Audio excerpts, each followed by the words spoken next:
All right, here goes. We're already in it to win it, and it starts in 3, 2, 1. That old, ever-popular theme of rock and roll music. Is it damaging the brains of the young people of America? Blah, blah, blah, blah.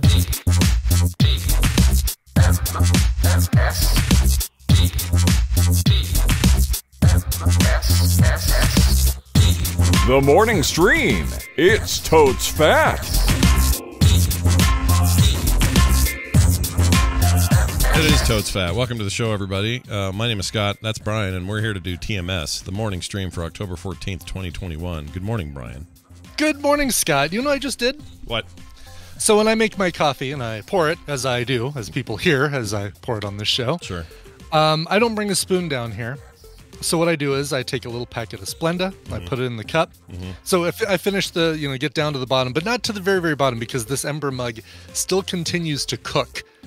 And if I leave just a little bit of coffee in the bottom, it's going to start smelling and smelling bad. Right. So when I get very, very close to the bottom, I take a packet of Splenda, rip it open, I put it in the cup. Then I take my little thermos of creamer here, and I pour a little bit of creamer in there. And then I get my coffee, and I pour the coffee in there. And the process of pouring the coffee in there automatically stirs the contents and makes it a very uniform container of coffee. Sure. I think that sounds very efficient so far. So far, so good, right? Yeah. Until pre-show, I do the first two things, and then I got caught up in a story about a toucan, and I forget to pour the coffee in. Yeah. And I see that I still have a little bit of coffee left in the bottom of the cup, and I take a drink, and it's all cream and Splenda. Oh, no. That's no good. You don't want Yeah, that. so that was a very tasty mistake. A very tasty combination here. A very tasty error in judgment this Very morning. tasty error. Well, awesome. Hey, listen, all that stuff we just said about the toucan and everything, you can hear all that if you're a patron of the show. It's bonus content that we put out. And so if you're like, toucan, I must know more. Toucan, yes. That sounds like a very uplifting story about a bird. I can't wait to listen to it as a patron. Yeah, there's nothing sad or depressing about it at all, that story. And you can hear it if you're a patron. So go over to patreon.com/TMS and find out for your own selves.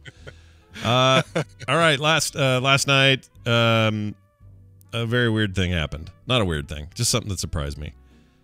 My daughters, Taylor Elaine Straw Johnson, that's kind of a full name, isn't it? Johnson Straw, right? Yeah. Well, it'd be the old maiden name first, right? Yeah. Out with the old, in with the new. Right. And her sister Carter Elizabeth Johnson. They are both cool kids. They're great. I love my daughters. They're awesome. But they're sitting around, and for some reason the topic came up of who is the hottest 2D Disney male character in the history of Disney animation. Okay, all right. And wow, 2D, you put a limitation of 2D on there. I guess yeah. They don't want the 3D are just toys. Yeah, they toys, fish. Sure, sure. And nobody's picking like Olaf or not Olaf. He's the snowman. What's the name of the guy in Frozen? He's like the guy with the moose. I can't think of his name. Kristoff. Yeah, I don't know. Kristoff, that's it. Kristoff, okay. Sure. So they're not counting any of our 3D Disney or Pixar type stuff. Right, it's all 2D. And no live action Marvel stuff or Star Wars stuff, since that's now Disney. Yeah, none of that. I can't say Kylo Ren and his torso. No. Although that is 2D. It is kind of 2D, isn't it? I've never seen him turn sideways, so I don't know what's going on with him. Yeah. Anyways, it came down to, they ran through all these names. I can tell you that Quasimodo's not on there, although they think he has the best voice of all of them. How about Gaston? For all of his failings, Gaston was quite a looker. He was, but he was so sure that he was one that I think that puts you off. Makes him uglier, right? Yeah, it makes you ugly when you're that into yourself. So they ended up picking Tarzan as number one. Okay. Like, by far, they said, "Oh yeah, he's the hottest dad. He's the hottest." Yeah. Well, I mean, he's made to be hot. He is. He totally is. Hercules not on the list, although they both love Hercules, but not on this list. Runner-up was Shang from Mulan. The "Let's get down to business." That guy. Okay. All right. They think he's a real looker. Was the Patrick Warburton character from The Emperor's New Groove Did he make it on? Was that Disney? That wasn't Disney. Was no, it? it was totally Disney. It was Disney. Yeah. Okay, yeah. It's back when they were still making 2D stuff, and I love that movie. I think Emperor's New Groove is freaking amazing. Yeah. Partially because it feels like it's a comedy. Patrick made for old Warburton people. and David Spade, right? I mean, and John Goodman. What else are you gonna get in your life? It's amazing. Yeah. But yeah, and Carter. Oh, is she in here now? She'll be able to correct any of this I get wrong. That didn't come up either, but I know they both love that movie. But for whatever reason, I don't know if this is just the way I raised my kids, but they have an appreciation for the stuff that wasn't mainline. Like they like that. Mm-hmm. They really liked the Atlantis one. What was that called? A quest for or whatever it was. All I know is that's right. It was Atlantis, and then like a colon and then something, right? Right. It was the submarine thing. Shit. Was it just called Atlantis? No, it was Atlantis something. The Lost City? No. The Lost City? No. Atlantis? The Lost Empire? Maybe? No. I don't know. All right, maybe are we getting things? I just remember James Garner was the bad guy, and he was awesome in that role. I just remember thinking that was really? great. A lot of people are saying The Lost Empire. Atlantis, The Lost Empire. Okay. Yeah, and it had the main character was played by Michael J. Fox, and it was one of the first things he was doing after him leaving like live action stuff due to his diagnosis. Anyway, I don't know why I remember all that, but they love those kind of weird little offshoots. They like DreamWorks movies like the Moses one. What was the other one? The Sinbad one. I can't remember the names of these, but they love that stuff. And Brother Bear. Do they like Brother Bear? They do like Brother Bear. Yeah, Tristan was big into Brother Bear. The best part of Brother Bear is it's got Bob and Doug McKenzie in it. That's what's great about that. Playing little Canadian versions of Bob and Doug McKenzie. Yeah, they're mooses, but it's the same thing. It's the same characters. Yeah, they may as well have just lifted they do audio. Everything to go. And they may even have done that. I don't remember, but yeah, Brother Bear was pretty cool. Open Season. I don't remember what that is. That's 3D. Open Season's not. Listen, we're in the 2D world, Guacmar. Come on now. Hey, you know what'd be really creepy? If you and I discussed the hottest Disney female characters. Oh yeah. See, why is that? Isn't that weird? It is weird. Like, it is weird. Like that's a great point, Brian. That Ariel. Yeah, she had seashells. But only when she's got legs. Not when she's half fish. Yeah, I don't like half fish, but she got seashells on her boobies. Yeah. Yeah, why is it? She doesn't know what a fork is. Oh, good poll. I forgot about that bit with the fork. She wanted to be in that world or whatever she says. It is, yeah, that is exactly why it's Weird Dice Tomatoes, because they're all teenagers. Like Ariel's young, Pocahontas is young, Mulan. Well, I guess Pocahontas is probably the oldest of one of the oldest of the 2D Disney princesses. Oh yeah, who would be the oldest Disney princess? Someone's done this work, right? You think this is a BuzzFeed? Which of the oldest Disney princesses are you? Yeah, it would have to be a quiz, but let's see. Oh, okay. Here we go. Oldest Disney princesses.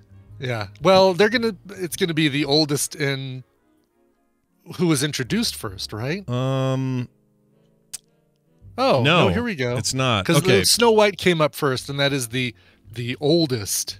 Oh, she's the oldest. Okay. But she's also the oldest in the way of been around the longest. Oh, okay. Well, let's see. Appearance in 1950. Oh, I see. So yeah, these are. Yeah, they're in order chronological release. That we don't want that. That's not what we want, is it? That's not what we want at all. Who is the oldest Disney princess? Non-teenager. Okay, here we go. Oh, okay. This sounds like a site that was set up so somebody could do this and not be creepy. It looks like Moana was 16. Elsa is 21. Okay, Elsa's it. Elsa's the oldest? She's the oldest Disney princess and the only non-teenager. So the rest of them are all teens.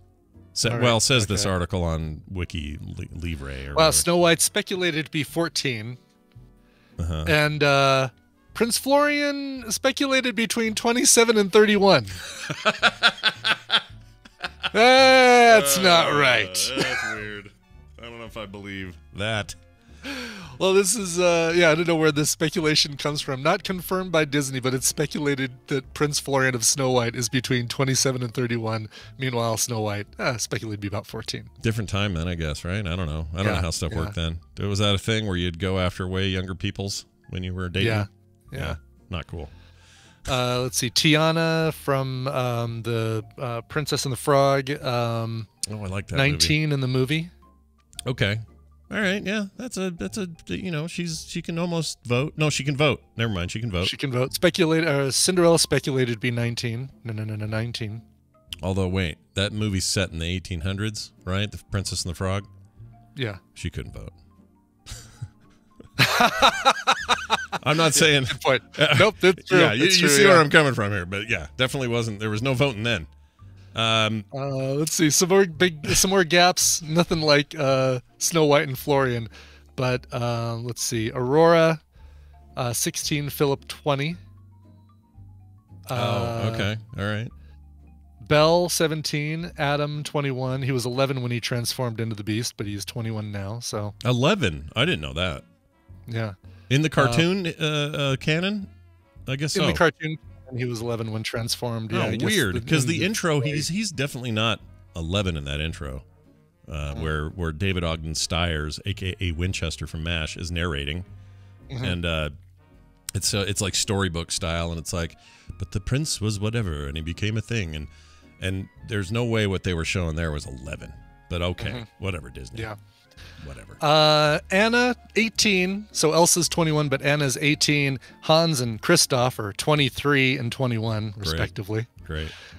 Let's see. Still a little Rapunzel, 18. Flynn or Eugene, I guess, depending on the movie or the two suitors, 26. Jeez. So Rapunzel's 18. Really?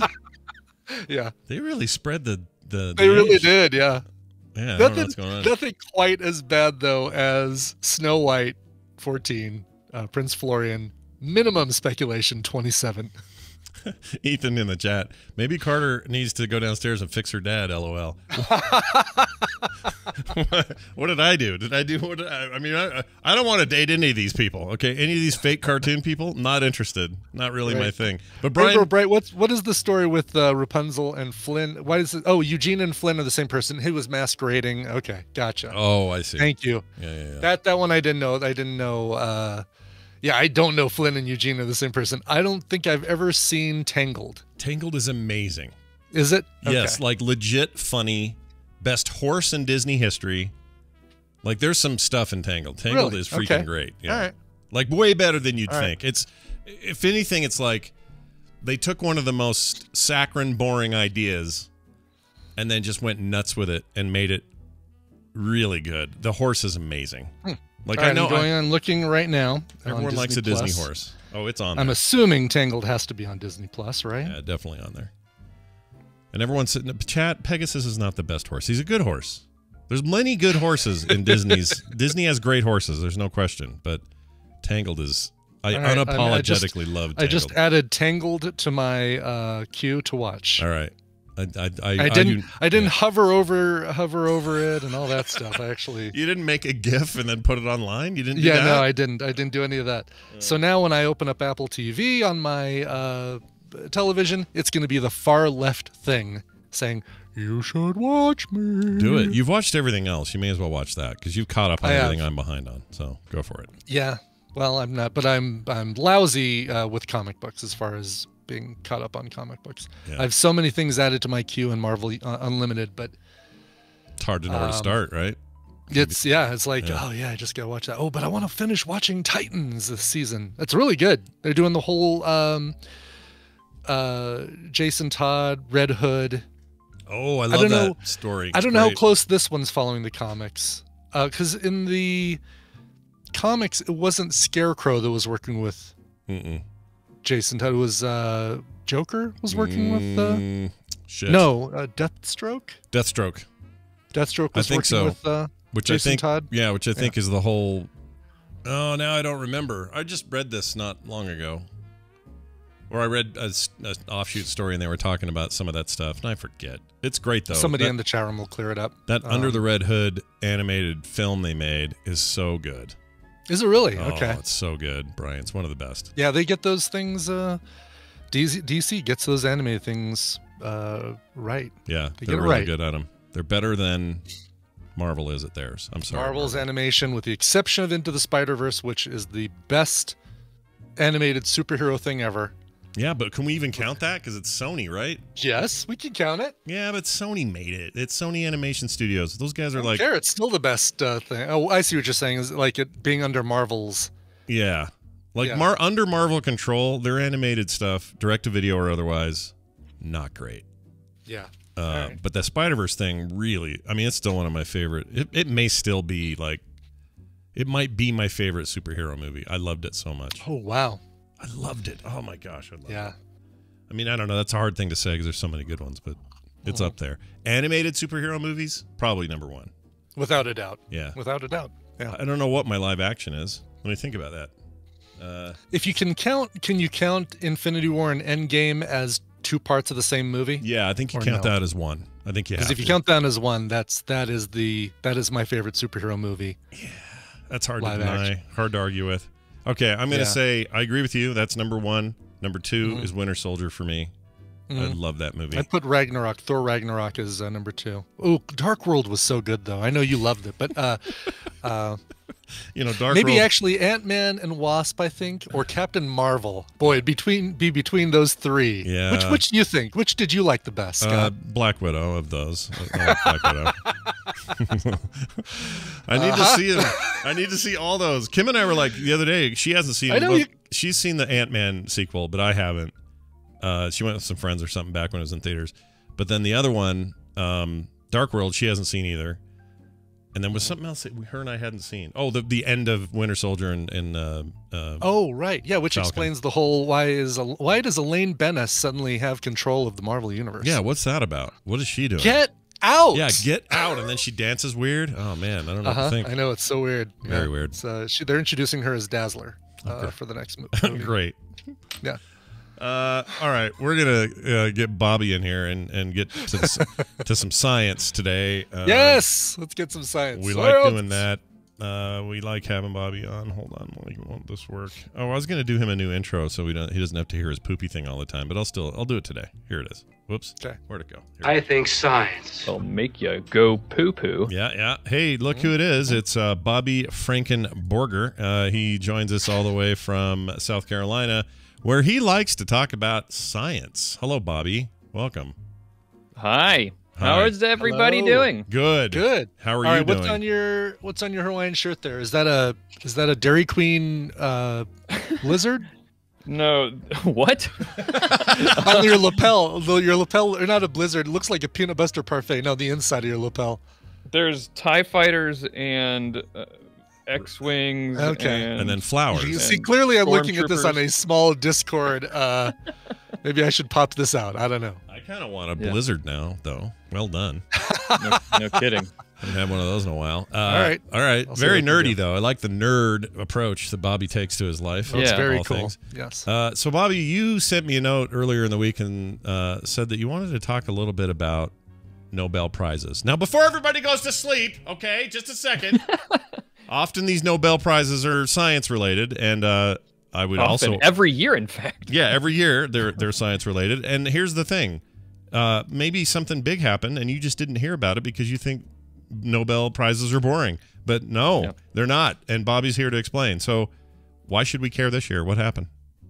That's actually why I like to talk about the Nobel Prizes every year, is because it acknowledges. I mean, that's the point. So Nobel Prizes, part of them are for science. Then there's the ones that are for the other whatever stuff, literature, peace. Who cares?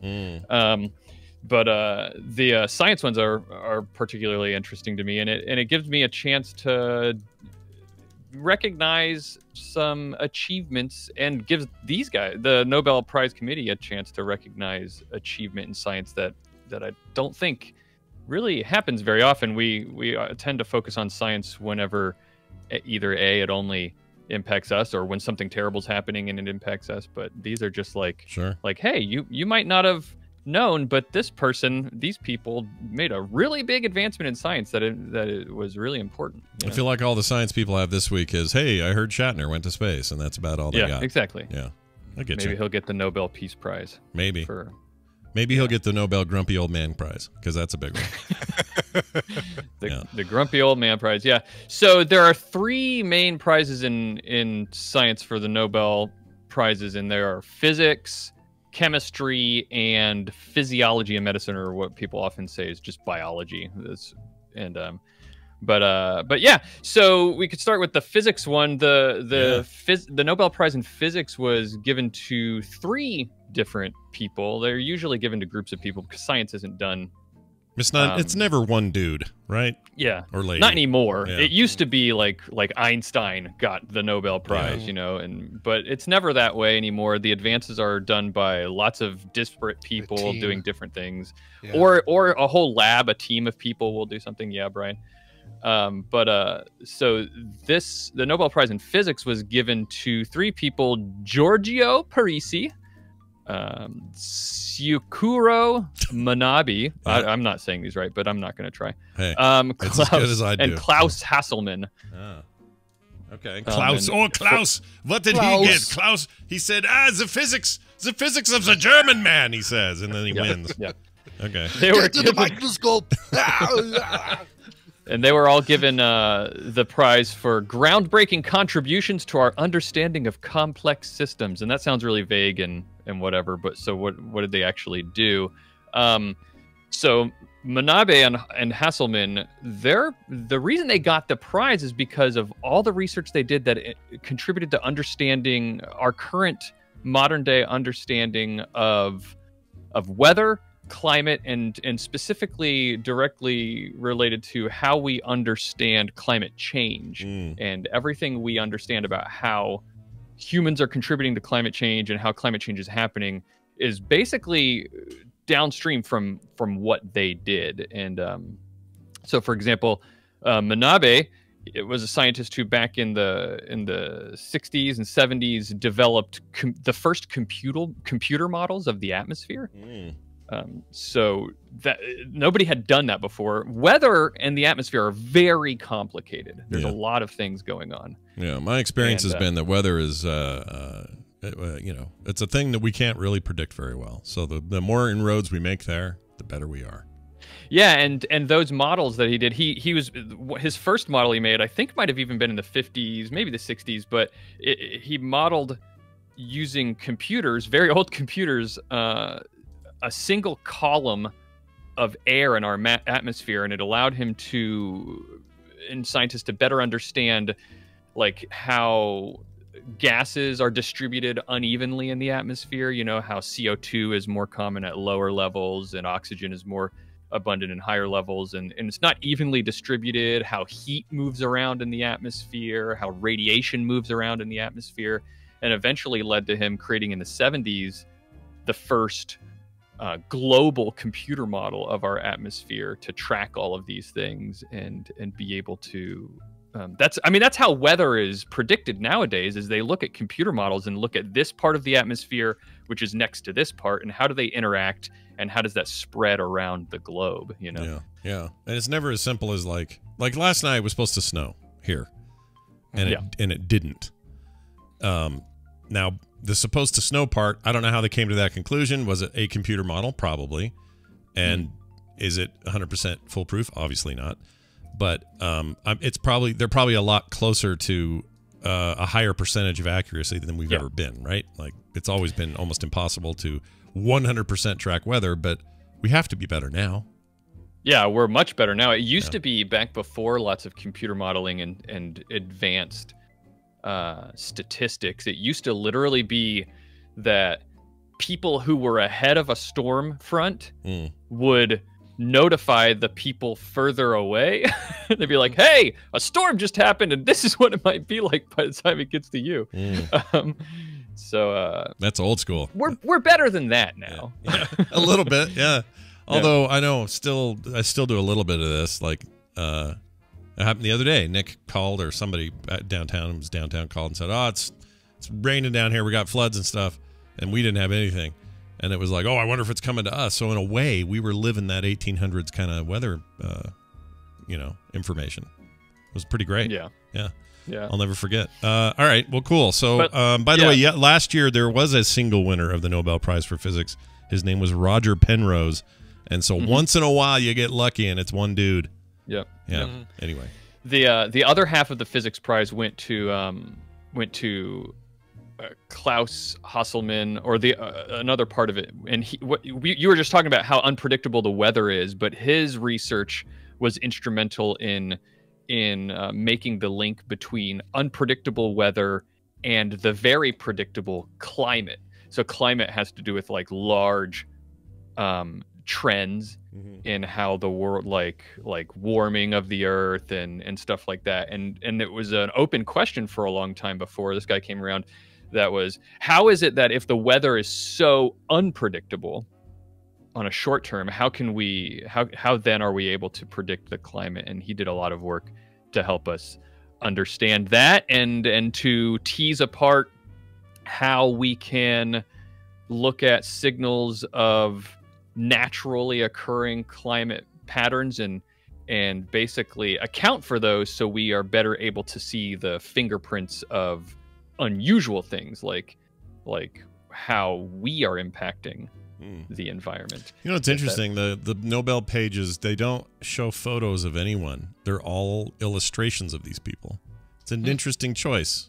It is. Yeah. This Klaus Hasselmann is just like this weird marker drawing, and the previous guy, Oh, really? So it's not even like a really well done, like a really elaborate. I mean, it's good art, but it's not like stylistic, portraiture. Yeah, it's very stylized. Here, I'll put it. I think I would prefer that. I think I would look better as that drawing anyway. So I'm going to put it in our Discord just so you guys can see this, but it's an interesting choice. I don't know, just as from an art perspective. But anyway, sorry, that has nothing to do with his achievements. But no kidding. They're all just art of these dudes. Yeah. The other part of the you could tell me that's Justin Robert Young, and I'd probably believe it you. It kind of does. That's funny. Oh my Lord! All right, cool. Anyway, sorry. I won't get into the other part of the physics prize. I'm actually going to be going really deep into the Nobel Prize stuff when we record the show tonight. So that'll be on Monday's episode of All Around Science.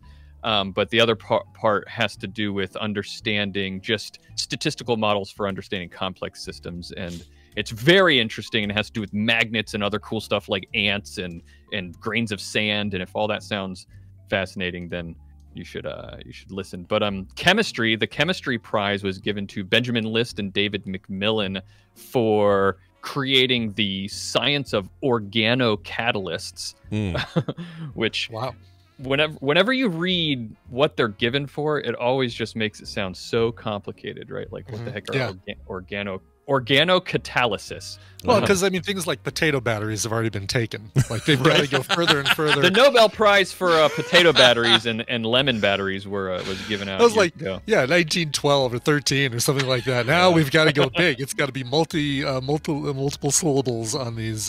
Yeah, exactly. Yep. But that prize in chemistry for organocatalysis, basically what that is, without going too deep, is that you've heard of catalysts before. What a catalyst is some sort of chemical or a compound or something that speeds up a chemical reaction.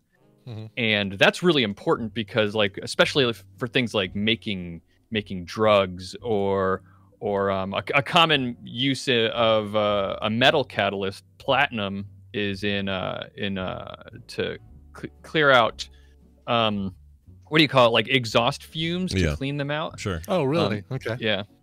In cars. So, catalytic converter. Catalytic converter. Yeah. Exactly. Okay. And platinum is used in that.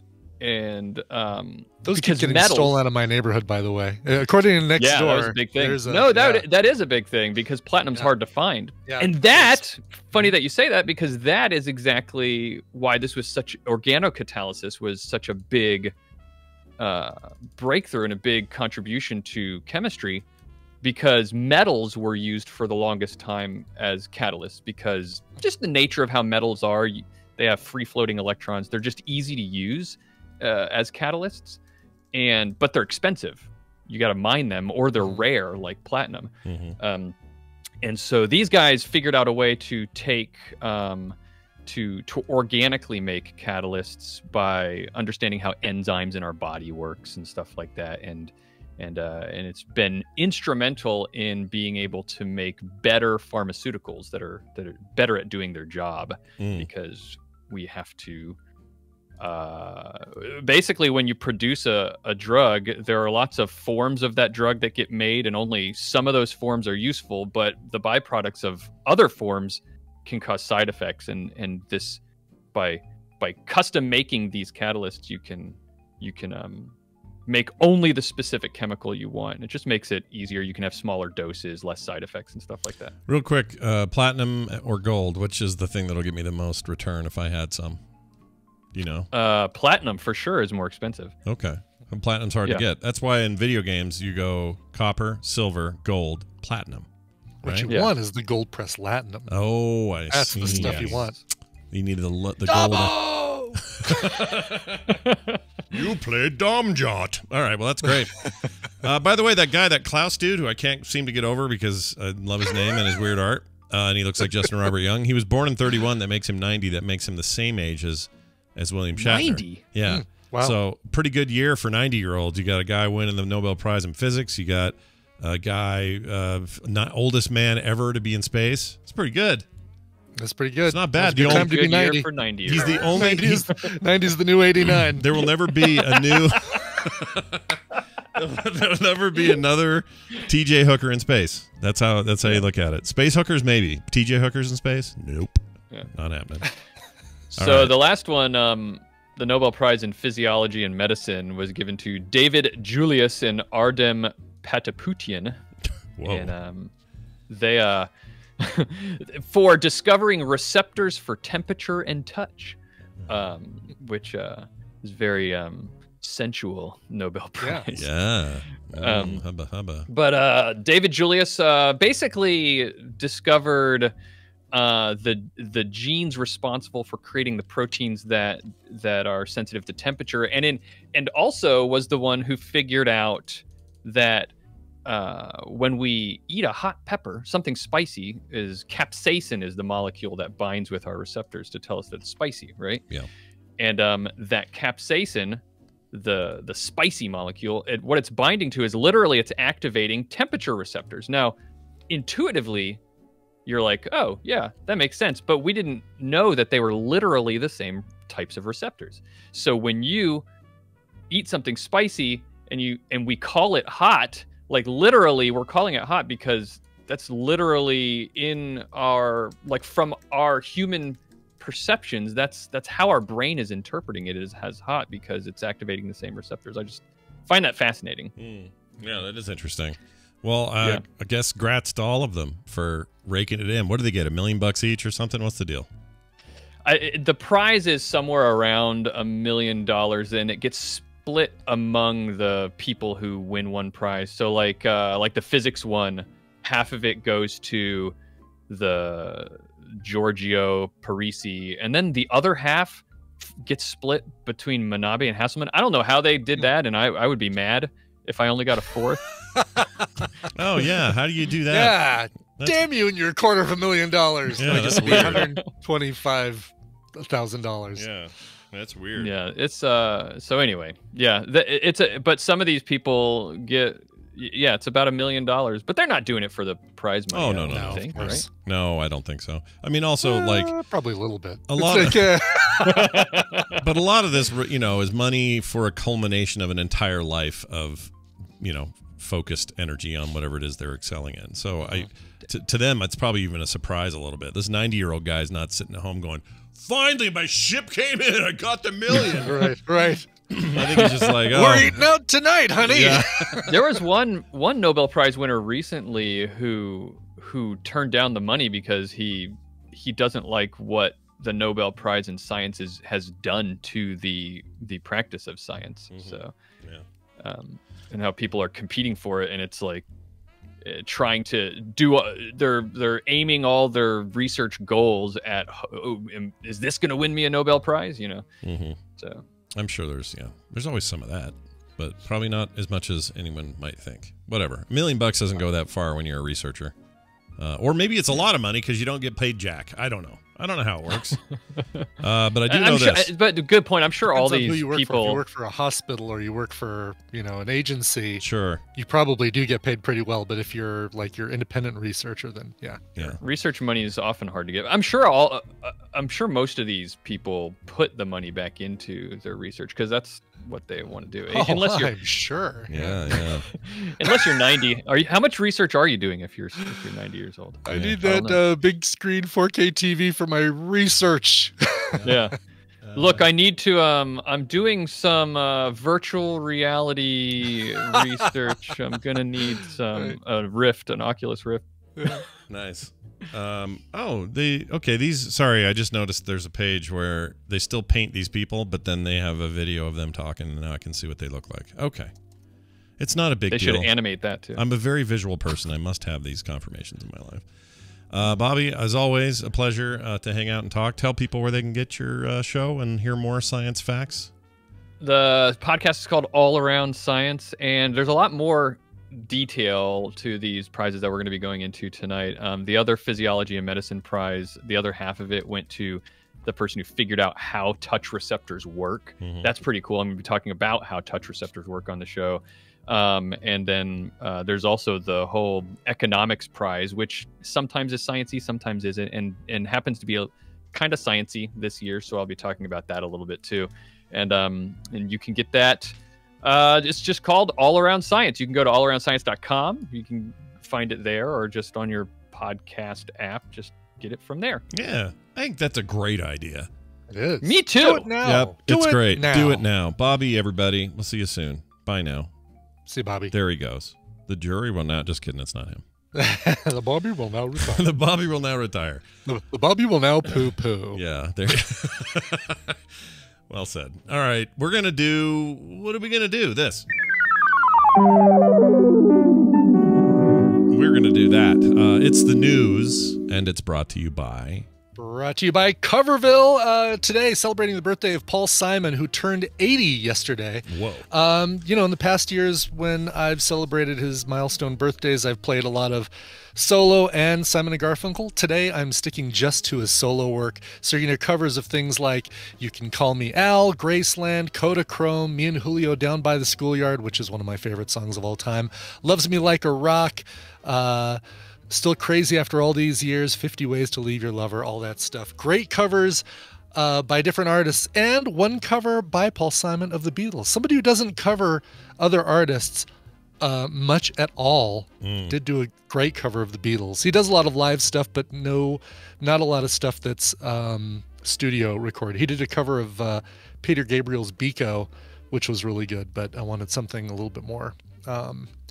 a little bit more mainstream, so I went with a Beatles cover. All this is happening at 1 p.m. Mountain Time over at twitch.tv/Coverville, or you can go to coverville.tv as well. It'll take you right there, and you can listen to some great music and watch me play Deathloop very badly. And I've actually been doing...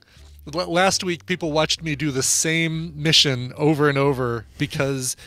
you lose your ability to reset back to a halfway point when you go into this certain area. Yeah. So when you die for quote unquote good. Yeah. You just reset all the way back. And so they watched me redo a whole area a bunch of times. Oh, wow. Could you say that again? No, I can't. Thank you, Siri. I won't. I don't know what she thought she heard. She said, sorry, can you say that again? Like, what's the matter with you? Why aren't you paying attention the first time, She's so Siri? annoying. So anyway, 1 p.m. Mountain Time, twitch.tv/Coverville. Be there or be somewhere else. That's right. Paul Simon, the only guy that seemed to actually like Chevy Chase in real life. The rare thing. Yeah, they seem kind to be... of anyway. I mean, don't know how much you see them together these days, but he was in that video, wasn't he? Yeah, with, you can Paul call Simon? me Harry, and I can call me Al or whatever. He was in that. Yeah, and they just hung out a lot. And you always saw pictures of him going to restaurants and stuff. This is like 80s. Paul Simon was big with the SNL crowd. He was one of their first, hosts and musical guests, and yeah. Yeah. Do you think? Do you think him and Garfunkel hang out at all? Is there any kind of You know? I bet they see each other once every couple years, get together for a drink. Yeah, I hope they do. You know? But it's imagine that the when they're sitting there at the table, there's the overwhelming sound of silence. You're probably right. You're probably right. Like a bridge. They're trying to, you know, he'll start singing like that, and then Paul Simon's like, stop. Yeah. I know you had one really good hit with us, Art, but come on, the rest of these songs were all ones that I wrote, and they're all better. There you go. All right, here's a story for you.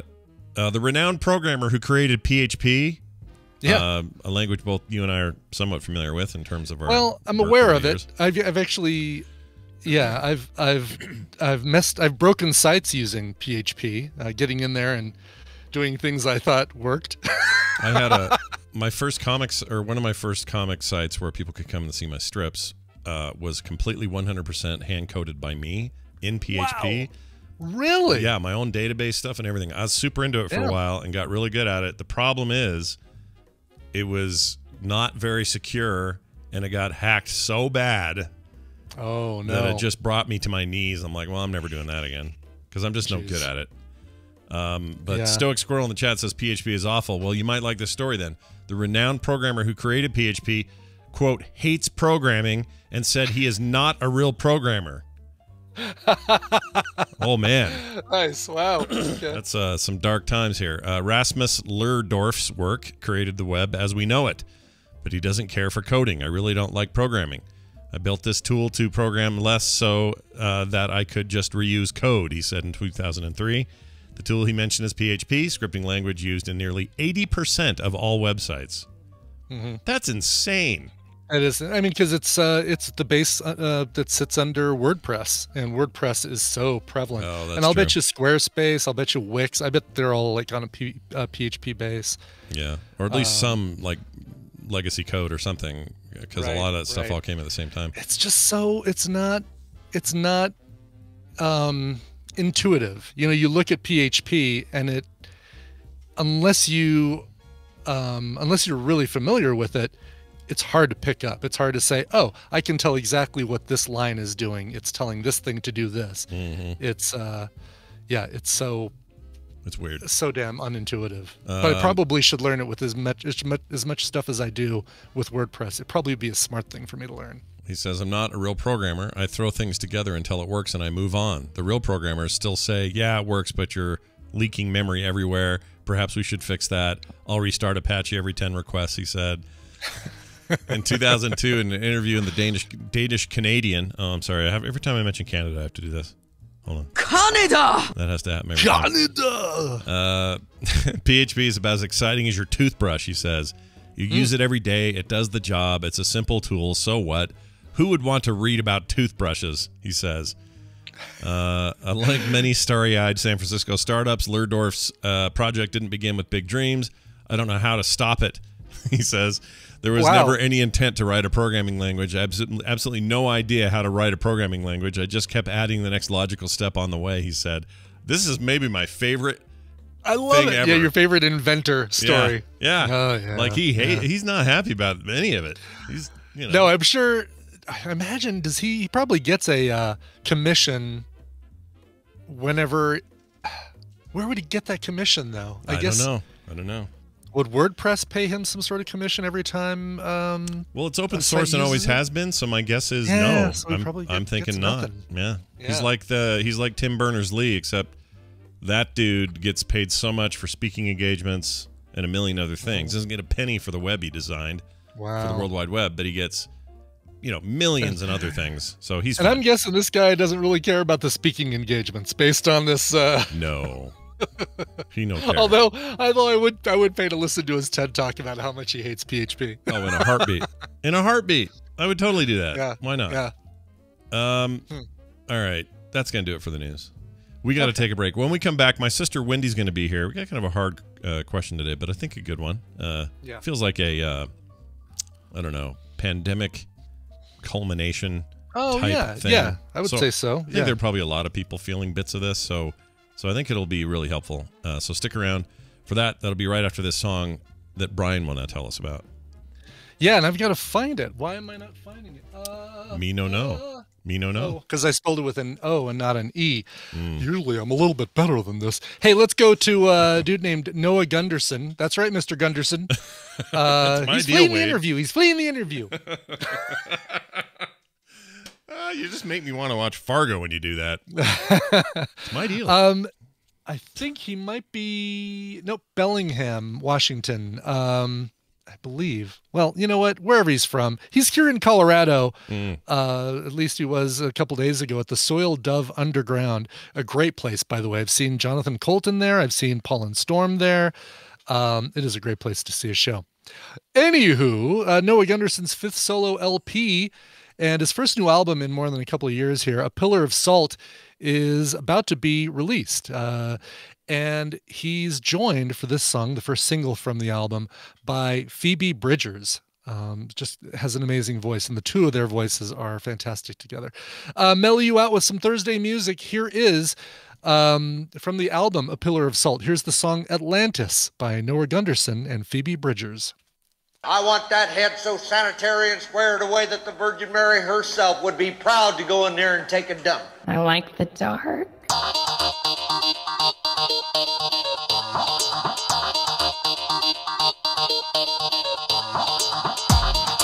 This is the morning stream. Hail Hydra!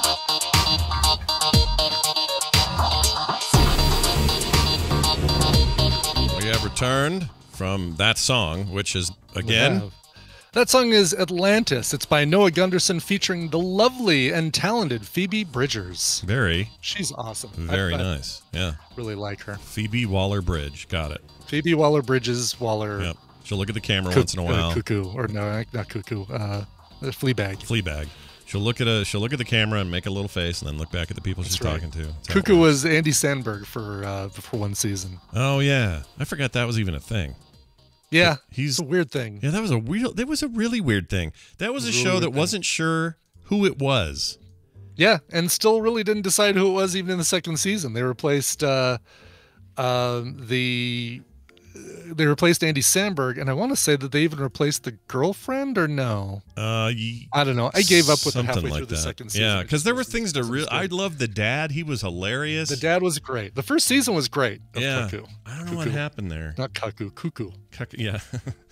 But it just seemed like a show where they're like, just go ahead and do that. Okay, cool. We'll do some episodes like that. Wait, that guy's gone. Put that guy in. Like, it was just like a weird...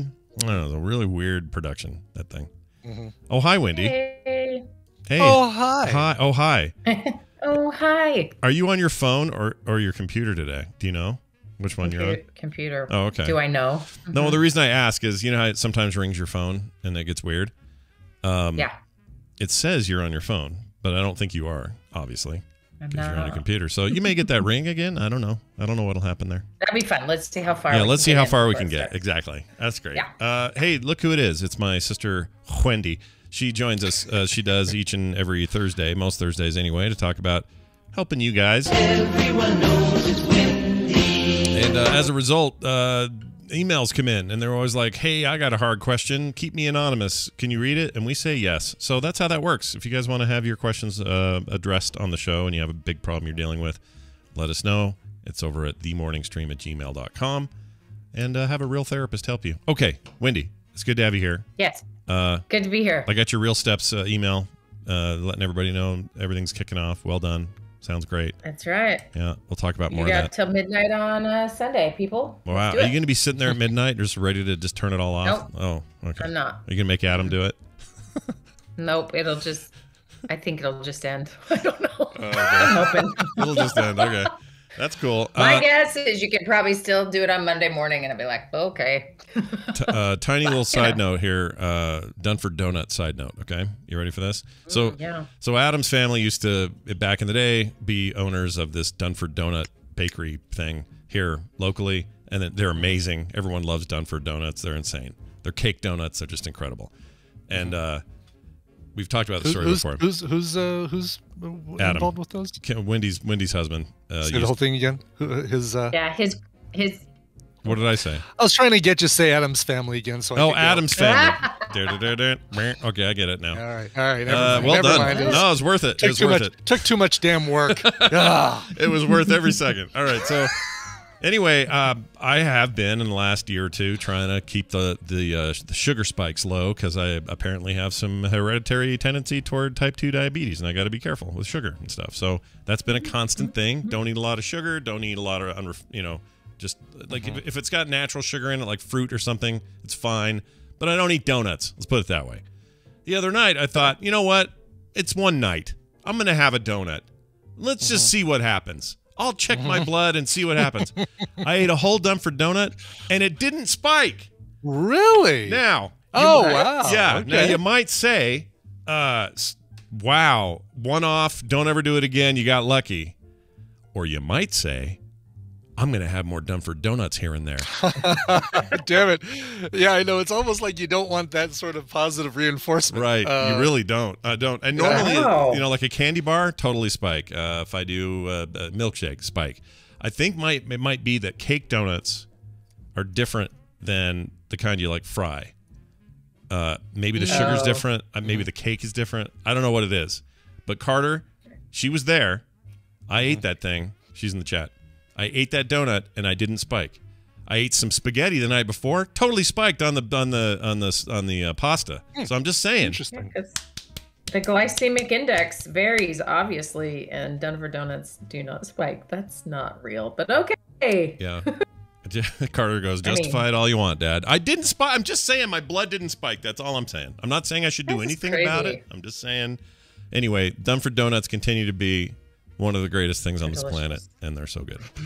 All right, let's get to this email. I wanted to have as much pleasant conversation as we could before we start reading this. Yeah, because this one's dark. Hey, I have a quick thing to ask. Whoever is if they're listening, the person who wrote in, they're listening. If they could just somehow through the ether send what city they live in. Oh, yeah, they didn't give us or that. Country. Yeah, that's a good idea. I think it's here. I have in the an States. idea, and that would be helpful for me to know. It's not very identifying, but kind of maybe. If they don't want to, that's fine too. No, yeah, you're right. But there's something in here about moving the other side of the country, but that doesn't tell us anything, I guess. In my head, I was like, that's like, would you go from LA to, New York? Or, like, I assumed, but I'm probably wrong. Well, anyway, let's read it. And also, before that we get sad, I have a really funny, hilarious update on Peter's fundraiser. Oh, his fundraiser. Yeah. Good. Okay. Yeah, how's that going? I imagine it's going well. Honestly, it's made such a hilarious story. So first of all of you, I said 50 cents, and many of you did not listen and gave way more than that. Which we appreciate. It's been very sweet and heartwarming. I mean, I think it cracks his heart open every time I show him, or we've sent little thank you notes back to people and they write back and I read them to him, and he is just like full of the world is good. So thank you for giving a little kid this idea that the world is good for at least a hot minute before he realizes. Yeah.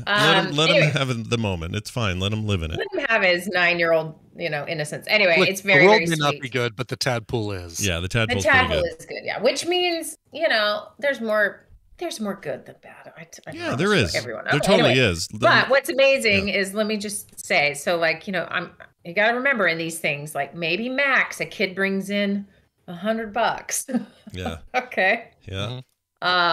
So let me just say, and then so they have these two tiers. One is just straight donations. Yeah. And so that's just a cash amount. And then the other is you pay per fitness move. So he's going to do hopefully 36 rounds of fitness things, or 36 laps or something, right? That's the max they let the kid do. Yeah. So then you get a price per move, whatever that is. So Peter, really this is the tadpole, because I've told no one else but you guys. And nobody, not family, no one. We just are like, well, this will be funny. We'll see if we get $10, $100. Yeah. Anyway, so the total of cash raised is $2,145. Wow. Oh, he's gonna make all. I mean, the goal. You put it out last week, and you said, "Make all these other kids look bad." Not, you didn't say it in those words. Oh, they look bad, like the whole school. Yeah. So what's crazy? Okay, well, then let me tell you this, and then he will earn for every fitness move that he does $71.50. Wow. Wow. Which is about another 2,000 if he does all of them. Wow. So that is crazy.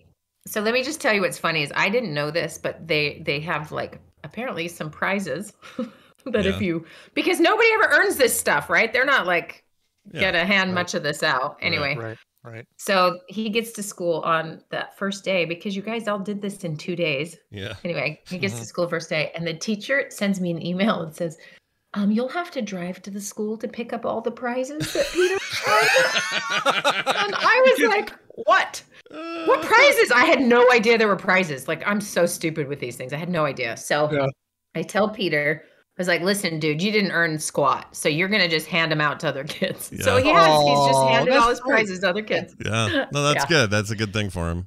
He actually, I forgot to play this on the show. Yeah.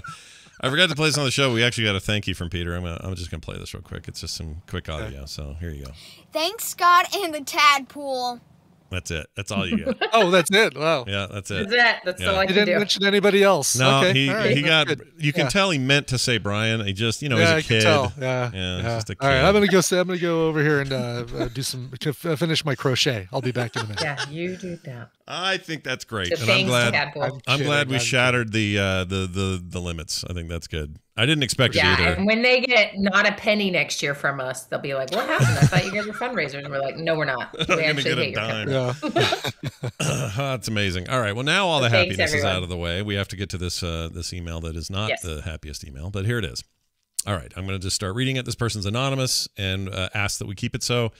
As a companion piece to last week's Therapy Thursday on dealing with the aftermath of suicide, I was wondering about the other side of the coin. What to do / how to deal with no will to live. Not suicidal, but just not caring about going on living. I've pretty much always dealt with depression. I've been in therapy for over 30 years. I played the medication roulette wheel on and off for most of that time as well. Usually when I would hit those cliff edges of suicidal thoughts, I would pull up from hanging off the edge by my fingertips to sitting on the edge and moving on until the next time I would have some trigger for a downward spiral. My current bout has been going on for about 5 years now. My marriage fell apart and my ex and daughter moved to the other side of the country. So other than talking to her every weekend, I've only seen her for a few vacations. I don't have any friends in the area, just a couple of acquaintances that I might see 2 to 3 times a year. And the closest family is over 3 hours away if they're not traveling for work, which is most of the time. I don't have the strength to move close to my daughter and start over again without any support. Even if I did have support, I don't think I could handle it. I just plod through my existence because I certainly can't call what I do living. Honestly, my only goal right now is to make it another 5-ish years until my dog passes so I don't have to worry about it if she would be found and rescued before she starved if something happened to me. I guess my main question is, how does someone find the will to live? Nothing has worked so far. I don't have any interest in my former hobbies or socializing or anything productive. I can easily spend 4 hours laying in bed after waking up just trying to go back to sleep or playing on my phone, which is a whole other issue. I would say I qualify as a dopamine addict. I feed myself dopamine through social media, games, porn, sleep, anything I can do to escape instead of doing basic self-care. I don't have the strength to cut myself off and try to do without. I'm stuck in a rut. I can't handle pushing through adversity / failure. As soon as something becomes too difficult, I simply give up and stop trying. Eventually, life is going to qualify for that standard. So what do you do when there's nothing to go on for or reason to try? How do you take care of yourself when you don't care about yourself, never have, and quite likely never will? Dark one. He's in a place right now, but this seems like an appropriate discussion given that I think there are different kinds of people in different phases of this feeling, maybe more now than ever after the pandemic. And I know it's trite to keep bringing the pandemic into our emotional or mental states these days, but it really does have a massive impact, and I can't imagine that helped him. And probably, added to this already 5-year thing he was going through. So anyway, as usual, where do you want to go or start with this?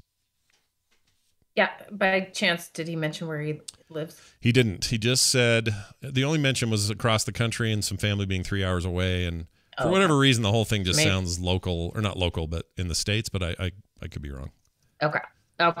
Which doesn't narrow it down to what I want, but I can work with it. And if he happens to show up and text that'd be great. Yeah. Okay. And the reason I say that is 30 years of therapy on and off medication.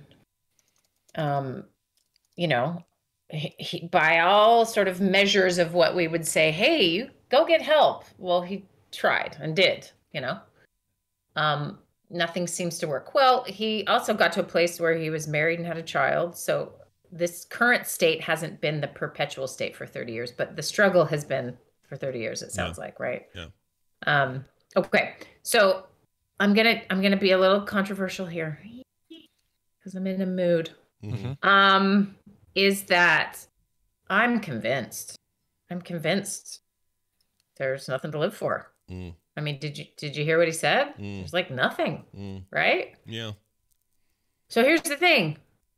It is what you say it is. And not that, you know, this, we always have to tread carefully here because of this idea that people just say, just be happy, or just smile more, or think happy thoughts, or just, you know, get out there and blah, blah, blah. And that's very discounting what someone's experience can be, right? And then they're sort of left alone, still struggling. So there's the risk when it comes to sort of stigma with mental illness, or even just our own blocks to seeing that someone else is not okay because it's too hard for us to see them that they're not okay. So it means a lot of different things, but I'm just going to take this slightly. So that said, I'm going to take this in a direction that might sound like that, but it's not, which is he has a series of thinking that has been, I mean, he's pretty convinced of it. But notice he has a couple things going on that, you know, he knows a lot of stuff. He already knows that he's behaving in ways that are making him feel worse, but not motivated to do something else. He's tried all the stuff. I mean, the story's pretty solid.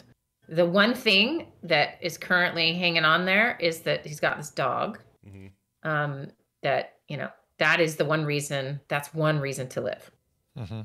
At least right now. Yeah. Okay. And what's tricky is without actually talking to somebody, it's hard to find out if this is just the story they've been telling themselves for a long time. Is this a recent realization? Is this, you know, trying to understand it and hear it? Because what you usually find when you do that is that this isn't how it's always felt. It's just currently how it's feeling now. And the story is sort of getting stronger and stronger to this very existential end here, right? Yeah.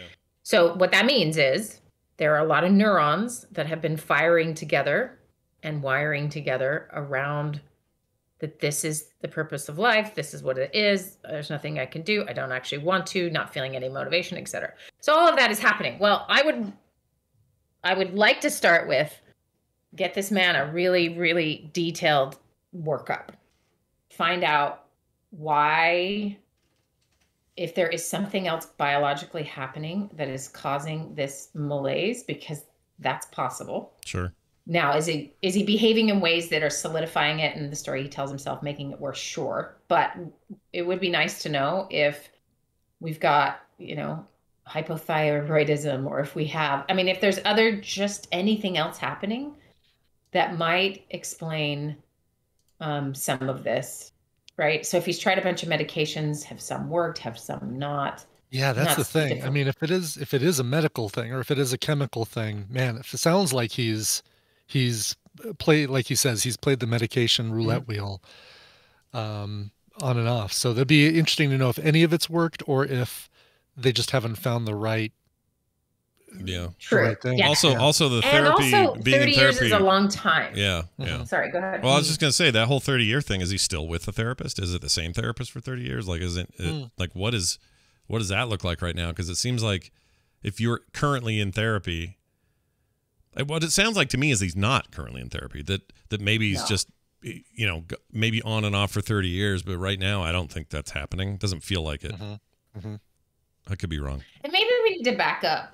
This sucks. Yeah. Right? Yeah. Like, this for sure. is rough.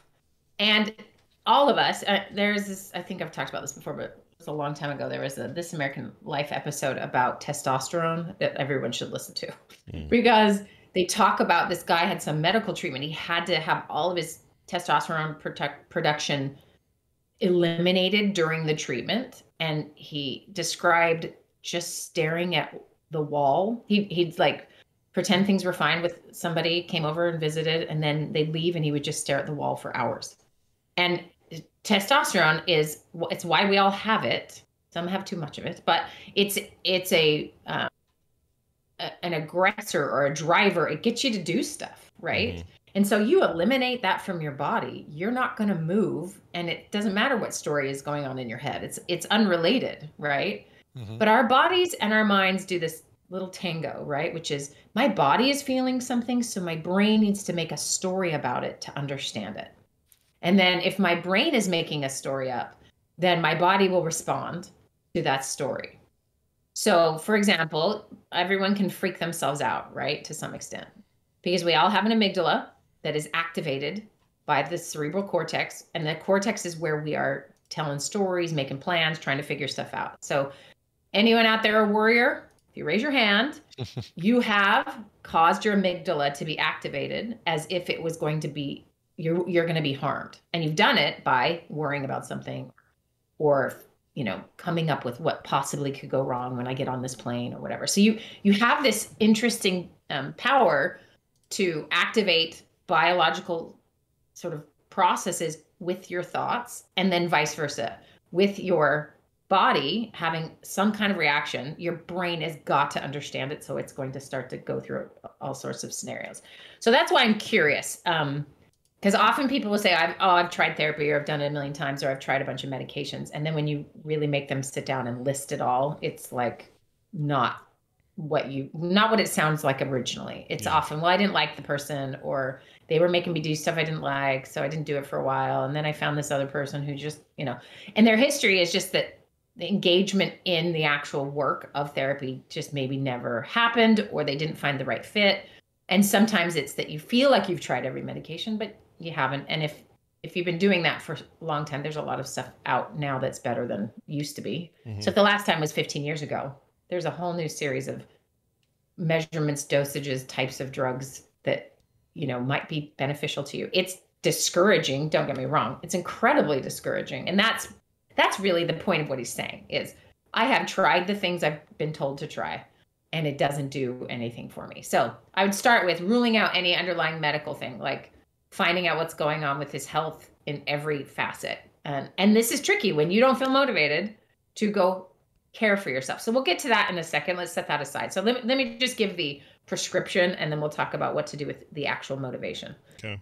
So the prescription would look like, go get a full workup, get your blood drawn, get a psych eval, find out, where you are at in terms of what modern care can do for you now that maybe you haven't accessed in a while. So I don't know if that's true, but I would look at a hormone panel. I would make sure that all of the sort of thyroid endocrine stuff is working okay. And then I would also, check just general physical markers like, obviously it sounds like if he can lay in bed for 4 hours and do nothing, he's probably not sleeping great.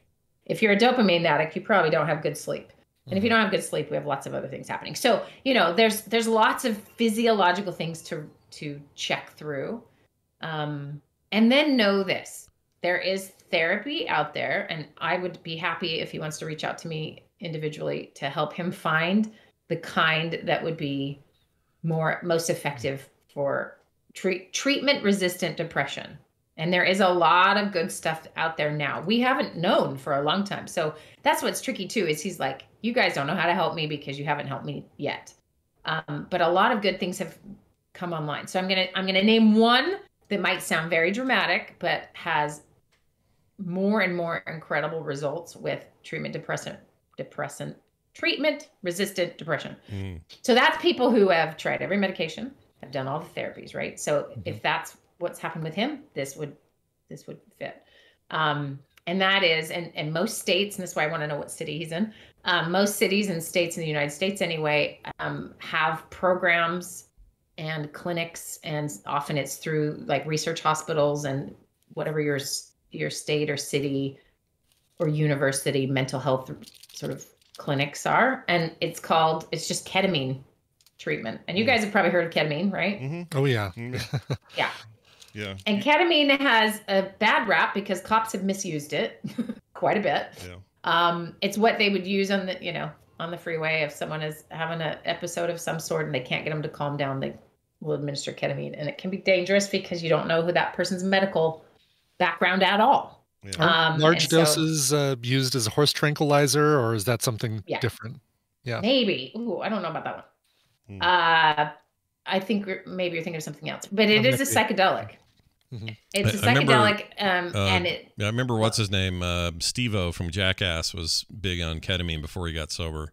So it's a thing you can abuse it. I mean, it's an abusable thing if you want. Yes, like anything, you can abuse anything, right? Yeah. But this is done in a clinical setting with therapeutic guides and the way to essentially. And what it does is think of it as like all the wiring that's so stuck. So the reason I started out with saying, see, his story is so believable.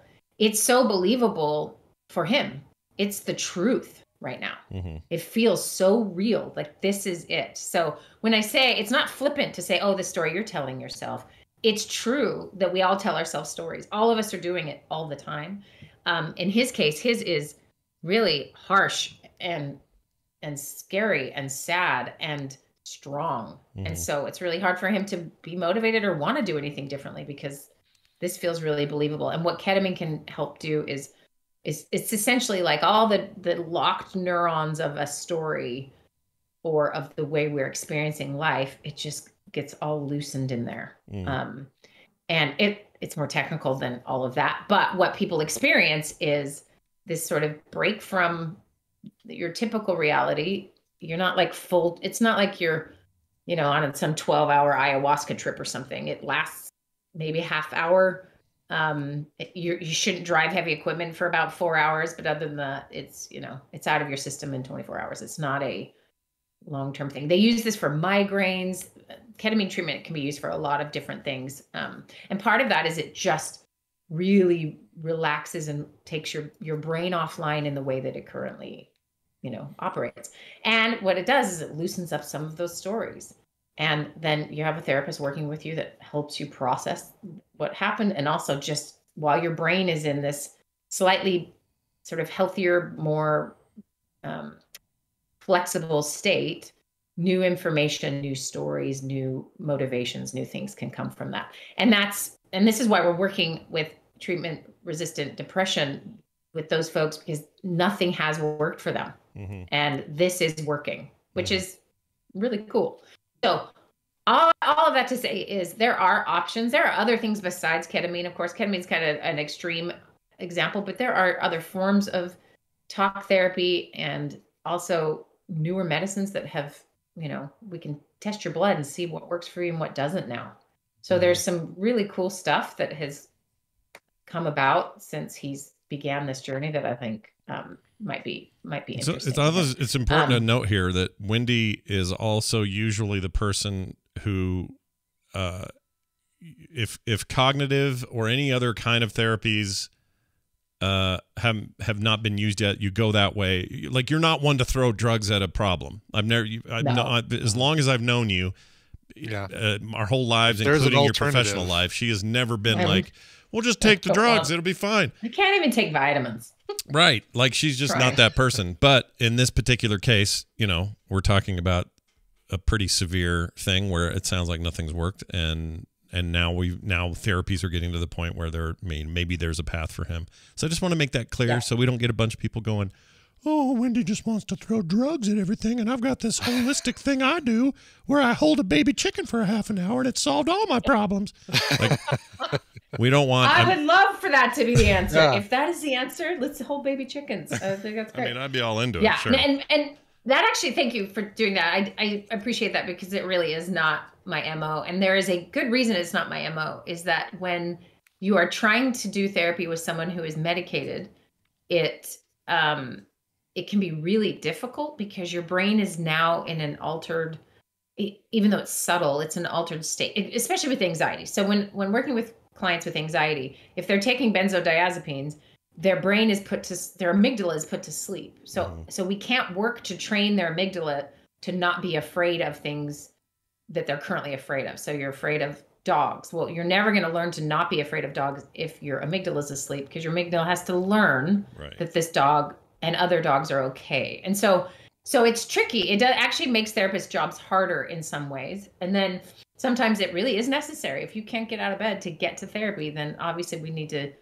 there are times it's called for. But I am always like, what are all the options before drugs? And to me, ketamine, it doesn't even feel like doing a drug because it's in your system, out of your system. It actually makes you ready for therapy in a way that I've yet to see anything else help someone get ready for. And I think it's because it breaks down some things that maybe have been stuck for a long, long time. Anyway, so that is one thought. Okay, so that's kind of, all right, you got all these treatment options. Hey, it's time to go back and see what you can figure out and, et cetera, et cetera. But his story is pretty solid in that he's not even motivated to do basic self-care, let alone jump right back into the world of really taking care of himself and getting help that maybe is out there or not. He doesn't know, right? That can be really discouraging. So I get that, definitely. So I want to talk about the motivation part for just a minute. Okay, so think of your worst day ever, and then and you feel no motivation at all to do anything, and you do kind of the basic minimum, you're just depressed one day. How do you get motivation back? So I'm going to ask you two first. How do you get motivation to do anything different than lay around, do nothing? Well, usually if I have a day like that, my standard answer to that question is I'll sleep it off and tomorrow will be better. But I don't mean sleep all day. I just mean kind of let's get through this day. I'm going to conk out. Tomorrow's another day. Tomorrow's a fresh start. Yeah. Kind of thing. Yeah. Yeah, like that. Okay. And does that work for you for the most part? Sometimes, for the most part, yeah. Yeah, for the most part. Like, I would say that idea has been challenged a bunch of times in the pandemic specifically, but yeah, for the most part, yeah. I there's something about like seeing tomorrow as a chance to just grab it all and go, and get it done. I don't know. It works for me most of the time. Right. And Brian, you're the same? Same. Throw in, like during the pandemic, I've discovered that, like little miniature painting, I picked up a bunch of little tiny game miniatures and started painting those. And if I felt any sort of depression or anxiety or anything like that, I just stopped whatever I was doing, freelance, podcasting, whatever, and just painted minis for an hour. And it was super cathartic. Awesome. Okay. Congratulations. Neither of you have clinical depression. Good deal. Good. Deal. All right. That's good. That's happy. I'm happy to hear if that. Painting figurines and taking a long, long sleep fixes this, then... What if I've painted over 4,325 minis? Is that a problem? You might have something else going on. Yeah. No. And everybody, all of us have bad days and all of us have bouts of feeling depressed, etc. This guy has something very chronic and long-term, it sounds like, going on, right? But you both have pointed out, and I was hoping you would, something that it does work for you. So you have to find enough motivation to stop what you're doing and go paint a miniature. And it's because you're getting something from that painting, right? So maybe, Brian, you could describe it. What do you get from while you're painting when you're bummed out and then you paint? What do you get? It kind of forces me to not think about anything else. Like I'm absolutely, I tend to be the guy who is like, I can be sitting on a roller coaster at an amusement park and I'm thinking, oh yeah, but when I'm done with this, I need to go back home and I need to get that proposal done for such and such. And I need to get those songs picked for this other thing. And I'll be on vacation and I'll be thinking, oh man, today's the middle point of the vacation. It's half over. What do I need? What do I have to do when I get back? Like all the things that are piling up. So painting those minis, I have to focus so much of my energy and my attention on it that I can't be thinking about what I'm going to do when I'm done with it. Okay.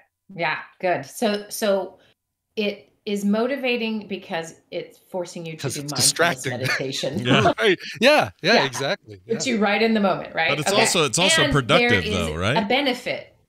Wait, what? I was gonna say it's also productive. Like he's actually got a thing that's now done and cool, and you know, he can look back on it and go, "Yeah, look what I made." And so he got both. So he gets dopamine because he's doing and accomplishing, but he also gets being in the moment is rest for your brain. When your brain is thinking about the things you have to do in the future or regretting the things in the past, it's burning up energy for its futility, and that's exhausting. Though we don't feel like it's futility in the middle of doing it, it just is happening, right? And that's the thing that some good therapy can teach you about what your brain is doing and help you understand the motivation for it, and then how do we use that to tweak things. And so Brian, if you were my client, I would just say, well, let's also expand that to some other mindfulness training that isn't about painting, right? Take the dopamine out and you can stretch even further, and mindful, et cetera, et cetera. Okay. So it's that idea. And Scott, your point too, of you just get a good night's sleep. That's another biological help for depression. When you look at the diagnoses for depression, it's a change in sleep. It's part of what we know. And it's either you sleep a lot more or you're sleeping a lot less, but you do not feel rested. No matter how much you're sleeping, you're not feeling rested. Yeah. And that's because the brain is reacting to the things that are going on there. It isn't simply that you're not laying down in enough time. Now, most people have terrible sleep and terrible sleep hygiene. So, setting that apart, let's say you're doing all the right things and, you're still having depression, you're going to have weird sleep. So those are two things: mindfulness, being in the moment, and distracted and a little dopamine, right? And then sleeping. Those are both great things. Yeah. So here's this guy who is using that kind of stuff all the time. And it's like, that's not actually motivating him. In fact, it's keeping him stuck. Because Brian, I assume when you're done painting, you go off and do something you need to do, right? Yeah. And it's usually when I usually go for about an hour, because it's not like I can start and finish one mini in an hour. I'll probably have 4 of them going, and it's like, all right, these are all the green parts of these, and let's paint all these. Right. And then when I'm done for that hour or roughly whatever it is, then it's like, all right, back to work, and I can kind of look at it fresh. Yeah, totally. So it's therapeutic for you, right? It is. And so finding something that's motivational and therapeutic is, like he mentioned in the email, like, I don't have any hobbies. I'm not interested in my hobbies. Hobbies are an example of this thing that's motivating and therapeutic, right? And so it sounds like all motivations sort of, except the dog. The dog is the one place that he put a thing that motivates him, which I assume the dog has to poop and go outside, so he's willing to do that. Like we're starting pretty small, and that's okay. But to find something that is motivating, and this is tricky when your story is really solid and no one can convince you of otherwise, it's hard to sort of figure out what is motivating to you. So one fun thing he could try is find a therapist who specializes in motivational interviewing. It's a technique that therapists use to sort of get to what actually motivates you. And finding that motivation can be really helpful to start to make some of these incremental changes. But I want to go big, because Real Steps is very small, and I'm about to just jump right into the world of taking very small steps that are really important. But I want to just do the opposite today and go big. And this is what I would suggest for this person. And this is why I want to know what city they're in. Because when you go to any website, any city's website, or any city, you just Google around, like, nonprofit organizations that help fight homelessness, or nonprofit organizations that help teens in trouble, or whatever it might be. There are folks in very difficult circumstances all over the place. And there are incredible organizations that do amazing things and would love to have a little bit of your volunteer time. So here's what I would suggest for him, is that before he decides to go back to therapy, or before he thinks, I want to jump back into the medical examination of all of this, or, And I'm not even going to say, hey, stop laying around looking at your phone and doing all the dopamine addiction things. I'm going to tell him to just go do something that is really far out of what you normally do. And I like my suggestion. We could come up with others, but I like my suggestion where you are doing something that just like boggles your brain out of this story. And that's why if you go, listen, if you're in Minneapolis, I have a perfect place for you to go. It's on the corner of a pretty dangerous street. And on Sunday nights, what you do is you go and you hand out meals, free meals on the corner to anyone who needs it. And it is one of the most fun things I've ever done. And it's just incredibly, like, you are so over yourself, over yourself. And you just get to like do something very real and something. And the karma points are through the roof. They are through the roof. That's right. They are through the roof. And so if that's where you are at, I will gladly meet you there on Sunday night. But there are places like this everywhere because there's good people everywhere trying to do something, right? Yeah. And so that's my suggestion. Maybe you guys have another idea, but something that is very different from what's currently happening that gets you a viewpoint. And this is why ketamine sometimes is the requirement for treatment-resistant depression, is it does this thing for you, right? I'm asking you to try something that will maybe do this thing, but ketamine does it.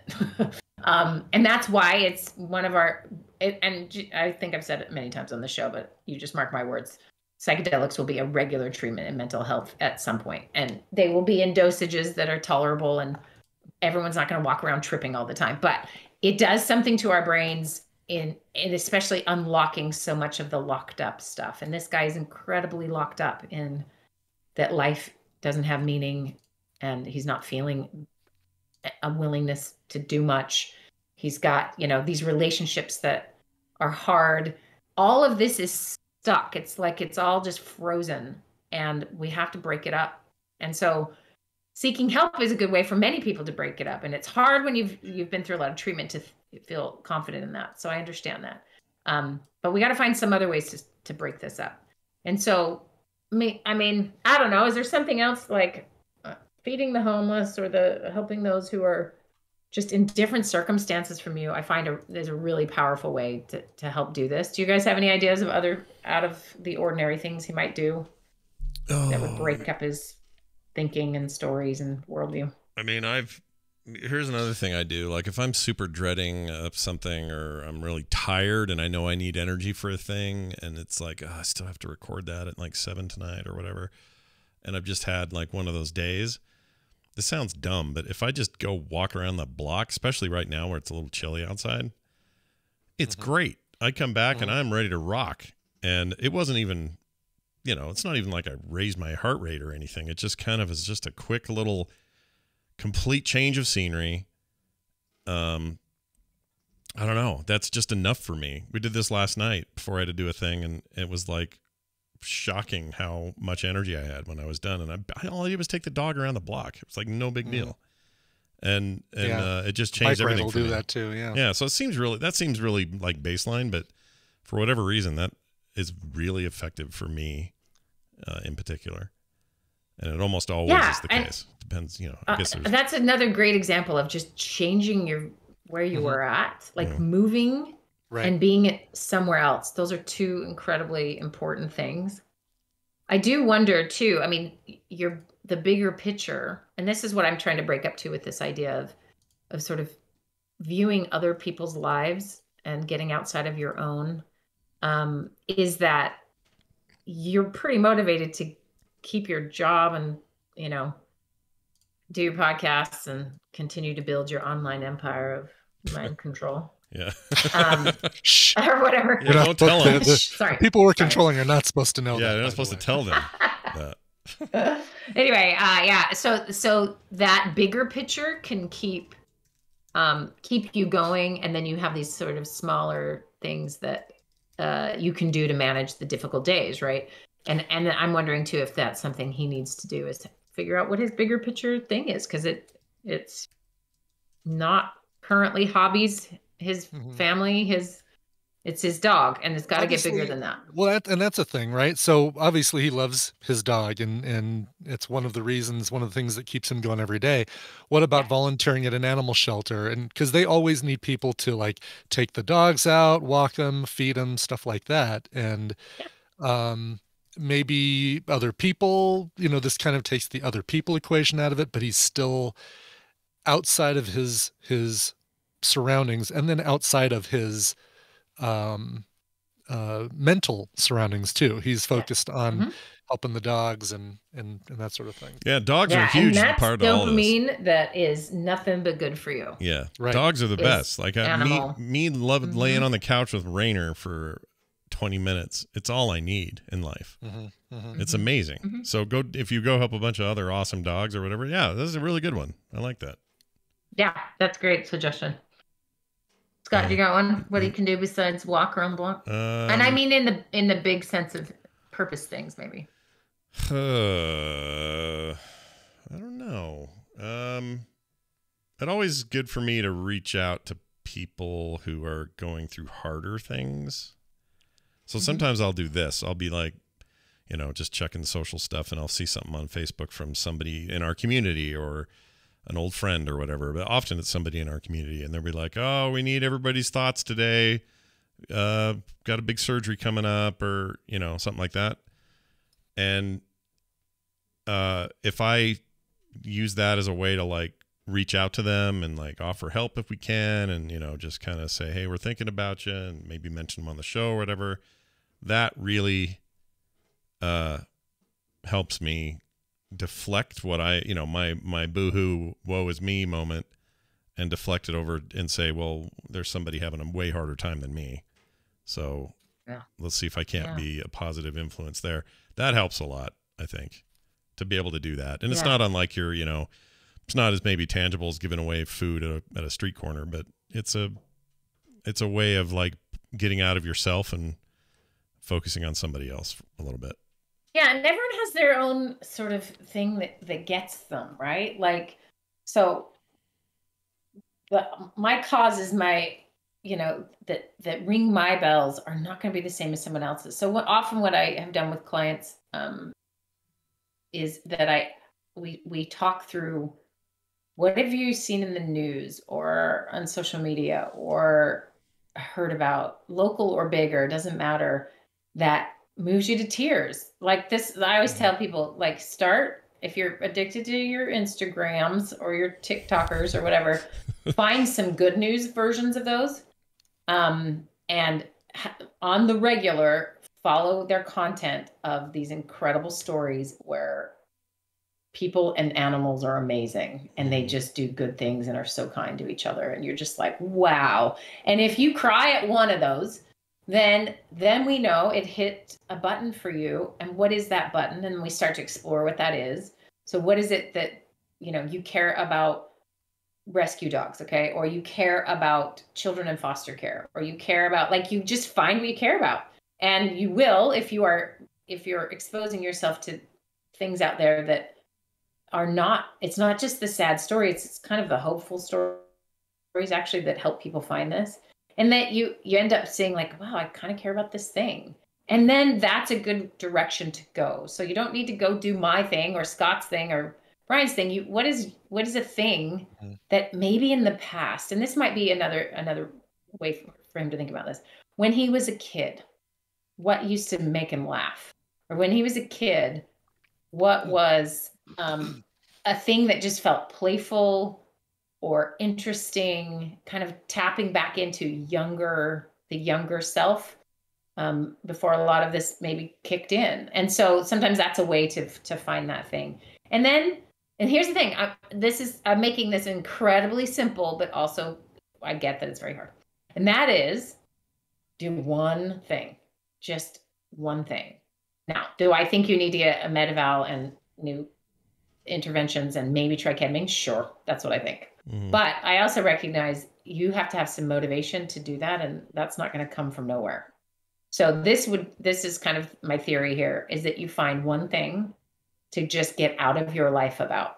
And it can't be that you just donate money, can't be that you just read about it, and now feel informed. Our brain does that. As you know, we have infectious disease experts, like millions of them, that just live in their little houses and have never studied. Because we think we've done something. Our brain is smart, but it also thinks we've done something when maybe we really haven't. So really think about something you are actually doing. You have to get outside of yourself. It could be as like you're going to go volunteer at the library and just straighten up books. Like that's doing something, but it has to be outside of your normal and off a screen. I'm going to just make that, especially if he's using screens so much to just escape. It needs to be something in real life. So find what moves you, do one thing about it. And it can be small. In fact, it has to be small. You're not going to start out as running an organization. You just start small. He didn't mention his job, did he? No, he did not. The only time he mentioned his job was very early in the email. He just said, just keep this as anonymous as possible. I don't want it would threaten my job. But so I know he's working. Okay. Got it. That's all I know for sure. Yeah. So probably not something to do with his job. Something different from his job. If there's no motivation there or, et cetera. Okay. Right. So this is tricky. And we would really love to hear the follow-up for him. Like, for sure. Listen, if people can give him 50 cents and make my kid's day. By the way, my middle child's now feeling a little jealous that we have never done anything for him. So I said, hey, we'll wait a year. And then, I don't know, maybe... I don't know. We'll come up with something that people can support you in. Well, if it inspires them to say, maybe I need to look at a charity that I can help as well. Yeah, exactly. All right. But I told him I got to give you guys a break because that was beyond generous. So I appreciate that. But yeah, I mean, this is such a good supportive environment. There are people here that would, in a heartbeat, be thrilled for this person and want to support and help. So, I mean, find one thing, tell us about us. Let us help you with this. Yeah. And we'll donate money to your thing, whatever it is. Just like, there's a lot of good and a lot of good to be done. And there is a lot of people you haven't met yet that might be just the closest, best people in the world for you. But this story is solid. I'm depressed. There's no help for me. Nothing is motivating. That's a fortress that not many people will ever get through. And so we have to figure out a way for you to get out of it from the inside. Yeah, for sure. Well, we'd love to hear back from you. And I'd love in the 6 months to hear back from this guy saying, oh my gosh, I'm in such a better place now. One of those stories would be amazing. So we can look forward to that, I hope. Excellent. One more reminder, realsteps.org. Launching off the news phase over there. Let's get it going. Yeah. All 2021 starts on Monday. I've just, as I pulled up Discord, saw we do all our chatting in Discord, and I saw tons of people introducing themselves who've logged in. It's going to be really fun. Yeah. I am so excited for this round. And I mean, it feels unethical to tell this guy to join Real Steps, but I want him to. Yeah. Because we're going to solve every problem he just listed, except for obviously if there's something deeply biological or psychological we can't do through a group. But it's awesome. It's support. It's dealing with all the facets of being human and slowly improving how we feel and interact in our worlds. And it's good stuff. So yeah, please join us and fun. Yeah, and I say dumb words all the time. It's me. I don't change. I'm like this all the time. Yeah, she's always like this. Right. So you consistency at the very least. Check that out. Again, realsteps.org. If you have any questions about how it works, what it is, it's all there. It's all public. So go check it. Thanks. Have a wonderful week. Bye you now. You too. Bye. She talked about Elliot, her middle kid.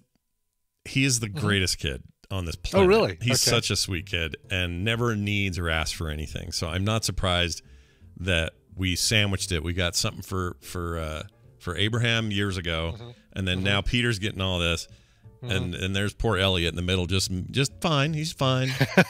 Just continuing about his life. Yeah, he's middle child. He's as middle kid as you get, man. It's just hilarious. He's a great kid, though. That's cool. We're done with today's show. That means pretty much the week of morning shows is done. However, there will be a PM edition of the show tomorrow. I think Dan will be there. I talked to him earlier this week. He'll be back from all his hockey stuff, so we'll have a little visit from Dan. If you're curious, what is this PM edition of the show? Well, you have to be on our Patreon to find out. Patreon.com/TMS. You get a live version of the show as well as the podcast feed and all this bonus daily content. Always a wonderful, ad-free, amazing experience. And you're going to want to get that over at patreon.com/TMS. For everything else about the show you're looking for, frogpants.com/TMS. And now we leave, but not without a song. It is the rule. It's the, the show just doesn't feel done until a song is heard. And this is a great one. Jay wrote in, didn't say anything more about his or her name. Jay, birthday request here. That's all they say about that, too. Oh, happy birthday to you. Happy birthday. Jay is a person of few words. Have you ever wondered what a mashup of Tron and Star Wars might look like? Well, at least we can get a taste of what the soundtrack might sound like. Tip, Mo volume is Mo better. Turning the volume up to OSHA limits on this one. Yeah.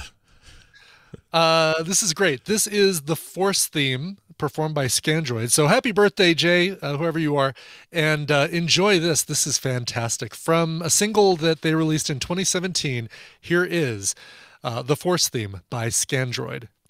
This show is part of the Frog Pants Network. Frog Pants Network. Get more shows like this at frogpants.com. You don't scare me. Oh, okay. You don't scare me